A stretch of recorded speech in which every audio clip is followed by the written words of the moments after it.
नमस्कार, मैं चंदन कुमार और आप देख रहे हैं अपना पसंदीदा चैनल अंगवानी। हमेशा की तरह कर्नल जीपीएस विर्क साहब पंजाब के मोहाली से हमारे साथ जुड़े हैं और आज चर्चा हम करेंगे अग्निवीर मसले में एक नए डेवलपमेंट की। और डेवलपमेंट किसी और नहीं बल्कि खुद हमारे साथ मौजूद गेस्ट जो कि पंजाब के मोहाली से जुड़े हैं, कर्नल जीपीएस विर्क साहब, जिन्होंने अपनी जिंदगी के 21 साल आर्मी में, फौज में गुजारी, भारतीय सेना में गुजारे और देश की सेवा करते हुए गुजारी। तो उन्होंने एक आरटीआई दाखिल की है। आरटीआई किस चीज को लेकर है? अग्निवीर से जुड़ा हुआ है। तो हम खुद कर्नल साहब से ही पूछते हैं कि आखिर किस बात को लेकर आपने आरटीआई दाखिल की है और क्या है वो सवाल। कर्नल साहब, स्वागत है अंगवानी पर। Thank you. जब हमने ये देखा पार्लियामेंट के अंदर, ये जब वो बहस चल रही थी, वहां पर रक्षा मंत्री जी ने बोला कि ये अग्निवीर को लॉन्च करने के लिए हमने 158 ऑर्गेनाइजेशन से हमने राय ली है।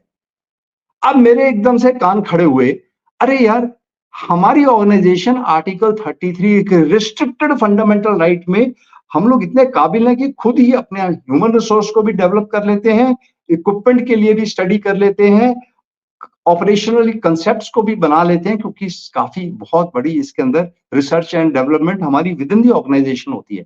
लेकिन ये 158 ऑर्गेनाइजेशंस कौन सी है, कोई किसी ने आज तक नहीं बताया, ये पहली बार पता लग रहा है। तो मैंने चाहा, मेरी एक दिलचस्पी महसूस हुई कि भाई आई शुड नो कि ये 158 ऑर्गेनाइजेशन कौन सी हैं जिन्होंने ये अग्निवीर के फायदे में या अग्निवीर के कंसेप्ट को चलाने के लिए अपनी राय, सजेशन दी है। नंबर 1, ये मैंने सवाल खड़ा किया। दूसरा, कोई भी बाहर का आदमी कोई खर्चे के बगैर तो काम नहीं करेगा, अपनी फीस पूरी लेगा।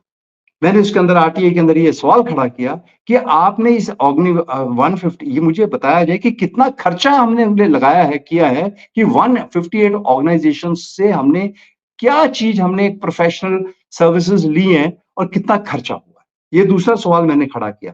तीसरा, कि जब उनको हमने सवाल खड़ा किया है, क्योंकि आपने with in the arm forces वाली ऑर्गेनाइजेशन, उसकी बात नहीं कर रहा, लेकिन बाहर कोई ऑर्गेनाइजेशंस को आपने अगर सवाल ये खड़े किए हैं या सिस्टम ने खड़े किए हैं, तो उसके अंदर उनको क्या आपने टर्म्स एंड रेफरेंस दिए। जब टर्म्स एंड रेफरेंस जैसे कहते हैं कि भाई इनपुट देने के लिए कोई कोई उनसे आउटपुट लेनी है तो कोई इनपुट भी दी होगी, तो इसका मतलब हम लोगों ने अपना कौन सा डाटा उनके साथ शेयर किया है जिससे वो स्टडी जो है हुई है, और जिस लोगों ने ये सजेशन की है, क्योंकि इसके बारे में तो बाहर कोई बात खुल के नहीं आई है कभी, क्योंकि देश के अंदर एकदम से इस समय इस अग्निवीर स्कीम के ऊपर बिल्कुल डिवीजन है। चौथी बात मैंने ये पूछी है कि बेसिकली डाटा और आपने उनके साथ, हम लोगों ने क्या शेयर किया है, क्योंकि ये देश की सिक्योरिटी का भी सवाल है। अगर हमने फौज के अंदर काम किया है इतने साल, हम लोग तो बात ही नहीं करते थे। किसी ने बोला कि यहां पर आपने फोटो नहीं खींचनी, हमने फोटो नहीं खींचनी। मेरी वाइफ को ये नहीं पता लगता था कि मैं किस इलाके में पोस्टेड हूं। हमारा एड्रेस होता था केयर ऑफ 56 एपीओ या केयर ऑफ 99 एपीओ। कहां पर हम ड्यूटी दे रहे हैं, कहां पर हम क्या कर रहे हैं, किसी को पता ही नहीं होता था।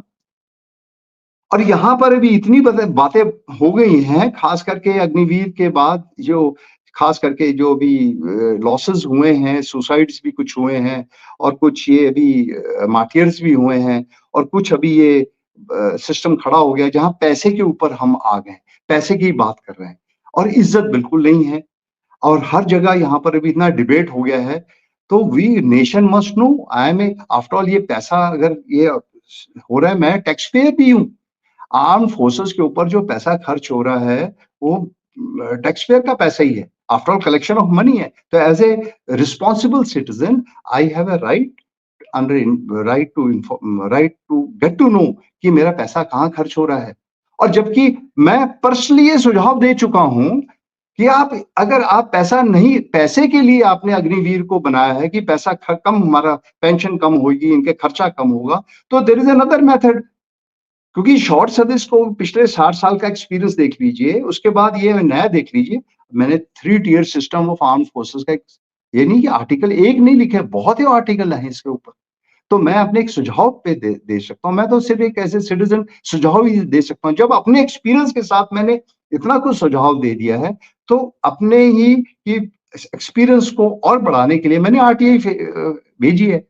तो पता था लोगे ये कौन जजमान हैं जो ऐसे सुझाव देते हैं जिसमें पार्लियामेंट के अंदर देश के आइडिया ही डिवाइडेड है। एक कहता मैं बंद कर दूंगा, एक कहता मैं पैसे दे रहा हूं। तो मेरे लिए एज ए सोल्जर दोनों की बात जो है समझ से बाहर है। तो we need to take a very corrective measure. Hopefully मुझे मुझे पूरी उम्मीद है कि ये इंफॉर्मेशन साझी होगी और इंफॉर्मेशन साझी होने से ये डिबेट और भी अच्छी होगी। और आखिर में चाहते हम क्या है कि किसी भी तरीके से हमारे जवान का भला हो, डिबेट हो। आपका शुक्रिया आपके चैनल का कि एटलीस्ट आप भी इंटरेस्ट ले रहे हैं।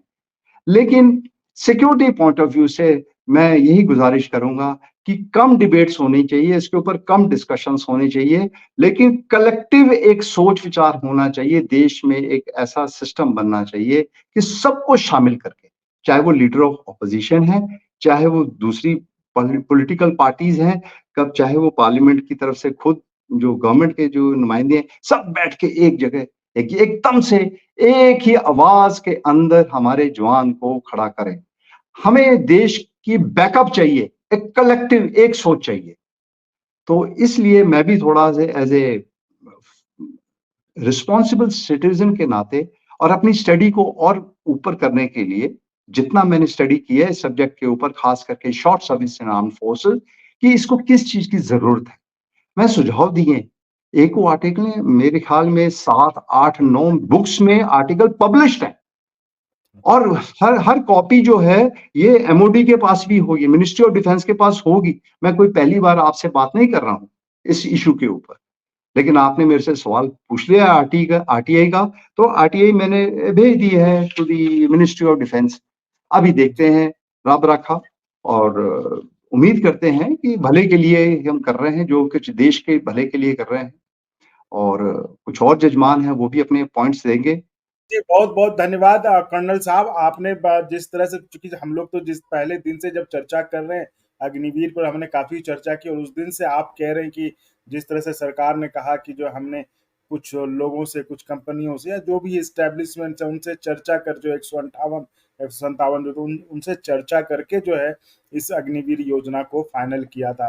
तो ज़ाहिर-सी बात है, आप जिस आर्टिकल, संविधान के जिस सेक्शन का हवाला दे रहे हैं, उसके हिसाब से आर्मी की कोई भी चीज़ जो है वो बाहर नहीं जा सकती, वो बाहर किसी का साथ शेयर नहीं हो सकती। तो आपने उसको लेकर जो है एक आरटीआई फाइल किया। अब देखते हैं जवाब क्या आता है। तो ये थी हमारी खास बातचीत जय जवान के इस वीडियो में कर्नल जीपीएस विर्क साहब से। दर्शकों, इसी तरह आप जो है अपने मुद्दे, जो आपके मुद्दे हैं, जो लोगों से जुड़े मुद्दे, हम राजनीति की बात नहीं करते, हम जो लोगों से जुड़े मुद्दे हैं, जो आम मुद्दे हैं, जिससे कि हमारा देश प्रभावित होता है, हम आम आदमी प्रभावित, हमारी फौज प्रभावित होती है, हम उस पर चर्चा करते हैं। इसमें हम आपका भी सहयोग और समर्थन चाहते हैं। आप चैनल को इसी तरह, जो चैनल में आप जब जाएंगे, होम पेज पे ज्वाइन बटन है, ज्वाइन पे आप क्लिक करेंगे तो वहां पे आपको 3-4 ऑप्शंस दिखेंगे। उस पर आप, जो एक बार पहले बता दूं कि ज्वाइन करना बिल्कुल स्वैच्छिक है। आप अगर चाहते हैं कि हाँ सपोर्ट करें, हेल्प करें, ताकि हम और अच्छे ढंग से आवाज उठा पाए, और अच्छे ढंग से हम जो है आपकी आवाज को उन नुमाइंदों तक ले जाएं जहां तक सुनवाई हो पाए, तो आप जो हमें सपोर्ट कर सकते हैं, हमें सहयोग कर सकते हैं। तो ज्वाइन बटन पर क्लिक करके आप वहां पे 3-4 ऑप्शंस दिखेंगे, अपनी सुविधा अनुसार, सहूलियत के अनुसार जो आपको लगता हो आप वो कर सकते हैं वहां पे, और चैनल को मजबूती प्रदान कर सकते हैं।